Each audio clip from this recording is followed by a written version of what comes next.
70% môi giới và các định chế tài chính lạc quan cho thị trường chứng khoán cuối năm 2025 và năm 2026.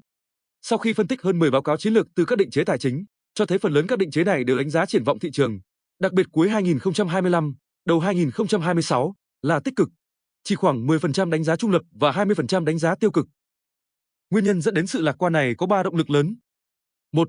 Đầu tư công mạnh mẽ, chính phủ lên kế hoạch giải ngân đầu tư công năm 2026 tăng trưởng 30% so với năm trước, từ 800.000 tỷ lên 1,1 triệu tỷ Việt Nam đồng, dựa trên nguồn thu ngân sách dồi dào kỷ lục. 2.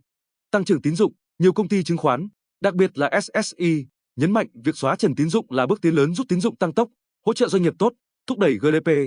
Điểm nổi bật, nếu doanh nghiệp và ngân hàng làm tốt, sẽ tiếp tục được ưu tiên dòng vốn mạnh cho năm sau. 3. Phục hồi công nghiệp, chỉ số sản xuất, đơn đặt hàng cũng như PMI ở các ngành công nghiệp đều phục hồi mạnh, xuất khẩu sang Trung Quốc tăng trưởng rõ nét. Điều này kỳ vọng sẽ kéo nền kinh tế phục hồi mạnh hơn trong năm sau.